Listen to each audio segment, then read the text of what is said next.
Oh my God. Blood, gory, horrible. This man who hid his face in fear says last week he got text messages with pictures of blood-soaked and mangled people. They were shown at a press conference, but we blurred them because they were too graphic to air. Along with those horrifying visuals, he received a demand for cash, plus a list of his family members, his address, and a threat to kill. You just don't know what to do, and I was terrified. One text claimed the sender was part of a cartel and managed a brothel, saying the victim owed money for speaking with a woman about her services and wasting her time. Reading in part, "I've implanted you a fee which you must pay. If you don't pay, you and a couple of your family members will lose your lives." Then came the moment when he had to decide what to do. If it's 50%, if it's 25% a chance, you're still scared. And I was still scared. I'm actually shaking.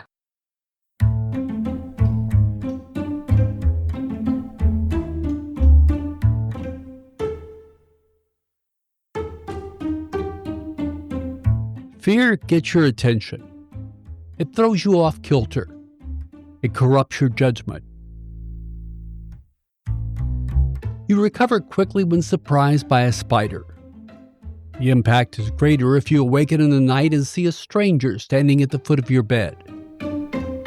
In both cases, the fear is real, and it's right in front of you. But when the fear is a threat from someone unknown, well, that's different. You don't know if the threat is real or just intended to scare you.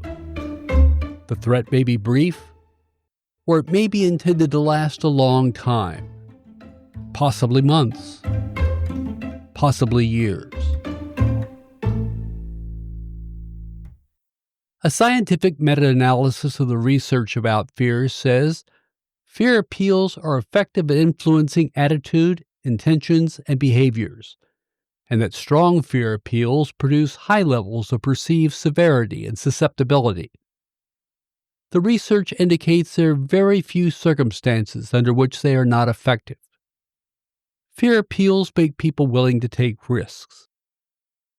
The study says fear works best when paired with clear, actionable solutions, and when the threat is perceived as both severe and personal. Threats tend to be more effective when the person using the threat wants someone to do something to protect themselves or a loved one.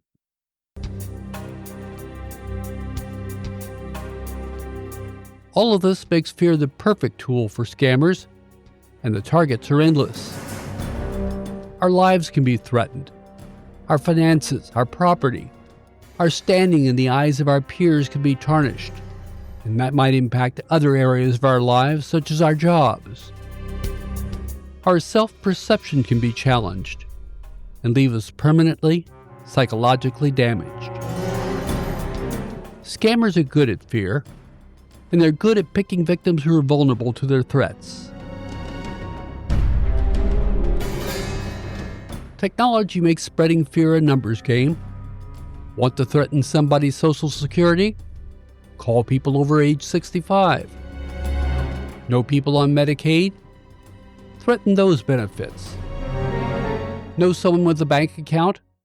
Call any of them and tell them the account has been hacked. Or find a vulnerable teenager. The email typically begins with "Hello pervert" and claims to be sent from inside the victim's own personal account that has now been hacked. The scammer then alleges that Pegasus spyware has been installed on the injured party's laptop and smartphone, where they have been watching them from behind the screen for months. The gist of the scam: sextortion. This is the practice of extorting money from someone by threatening to reveal sexually explicit videos, material, or activity. In this case, the criminal behind the scam claims they know the person they have been watching has a sick perversion, which will be revealed unless paid off in cryptocurrency, leaving no trace. That's from the Ireland Limerick Leader. Ireland has seen more than its share of suicides from threats like this. And scammers aren't always just after money. Sometimes they want information they can use to blackmail other people. Listen to this from the Manchester Evening News. MP William Ragg has quit the Tory party amid a parliamentary sexting scandal. The politician has represented Hazel Grove in Stockport since 2015. Last week, Mr. Ragg admitted giving politicians' phone numbers to someone he had met on dating app Grindr. It followed fears that intimate images of himself would be leaked after he was targeted in a parliamentary sexting scam. The Tory party whip office said that the MP was voluntarily relinquishing the Conservative whip. He has also stepped down from several other roles, including vice chairman of the backbench 1922 committee. Scotland Yard has said that it is investigating reports of a so-called honey trap scam. It was believed that at least 12 men in political circles received unsolicited messages raising security concerns.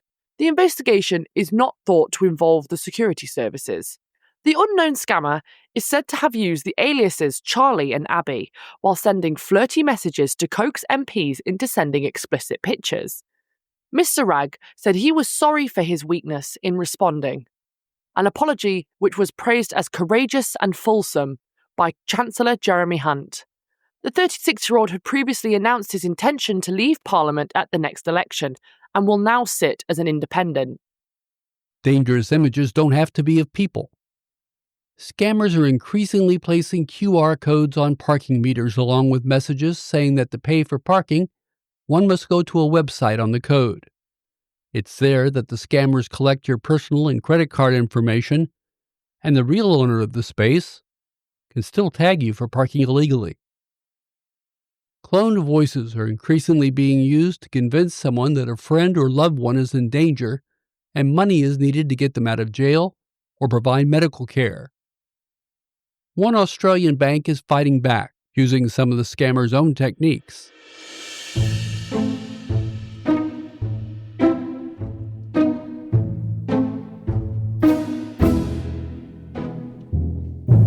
Commonwealth Bank of Australia is now using thousands of AI-powered voice and message bots to intercept scammers before they can reach real bank customers. CBA has deployed 10,000 voice bots and 2,500 message bots, which engage scammers in lifelike conversations and messaging exchanges, wasting scammers' time, gathering intelligence, and directly disrupting scam operations.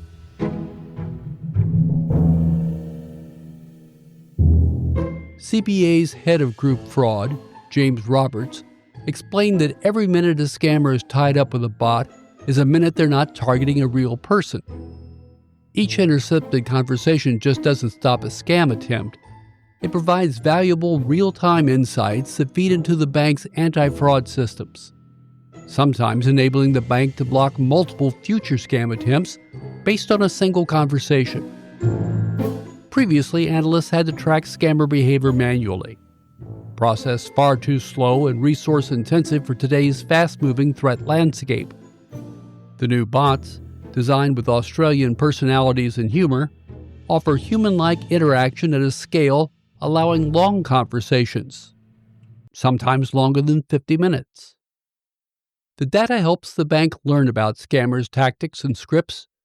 This is especially valuable for combating investment scams, which often unfold through messaging apps. The system's honeypot approach uses dedicated phone numbers designed to attract scammers. So when fraudsters call or text, they encounter only AI, not real customers. CBA is calling for a collective industry response. The bigger the bot army, the greater the deterrent. By encouraging banks and telephone companies to join forces, they aim to provide a unified defense, increasing the impact and making Australia a harder target for scammers. A different type of fear scam is also targeting Australians, particularly elderly Chinese people. 7 News explains. One of the victims of this Chinese blessing scam is a 77-year-old woman who was targeted here at Parramatta train station last month, tricked into handing over $120,000 worth of cash and jewellery. And police say this man, Wen Wang, is the man who deceived her. He was arrested at Brisbane Airport while trying to flee the country. The 62-year-old is allegedly part of the $3 million scam, which robs elderly Chinese women of huge amounts of money and valuables. The victims are told they'd come across bad luck, and then they're manipulated into placing cash and jewellery into a bag to be taken away and blessed. So far, there have been 80 incidents, and police believe there may be more.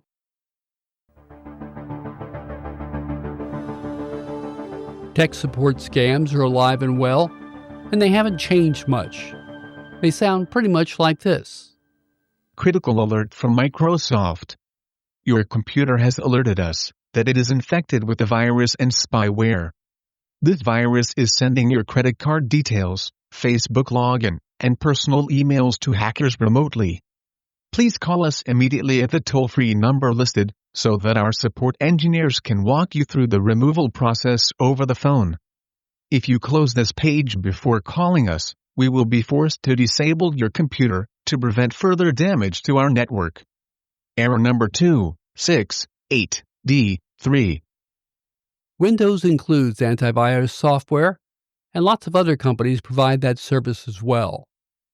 If you're using any of those, you should be pretty well protected from most of what's out there. And Microsoft generally isn't in the business of sending messages to people telling them of an infection. They just block it. But there's a critical line in that recorded message that you should really pay attention to. If you close this page before calling us, we will be forced to disable your computer to prevent further damage to our network. One is the threat of disabling your computer. If they did and you have good backups, just buy a new computer, which will be infinitely less than what's about to come. They may want you to pay for any supposed damage to their systems. They may claim the damage could run into thousands of dollars, and buying a new computer wouldn't help that.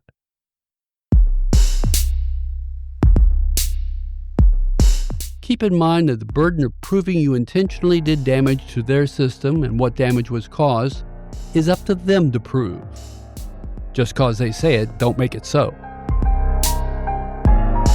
First, don't call the number, and don't be afraid to close the window. If their goal is to put malware on your device, chances are they've already done it, or they want you to press a series of keystrokes that give them control of your computer. If you somehow find yourself on the phone with one of these scoundrels, make them send you registered mail or information via a courier service such as FedEx that clearly defines the malware they detected, its commonly known name, how it may have harmed their systems, and how they know it came from your computer.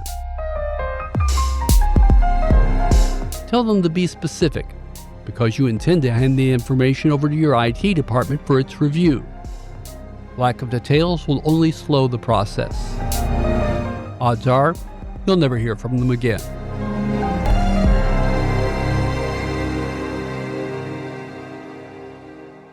Turn the tables. Put the burden on them to prove their claims. Fear is a powerful motivator, but taking a step back and recovering your ability to think clearly can save you a lot of pain.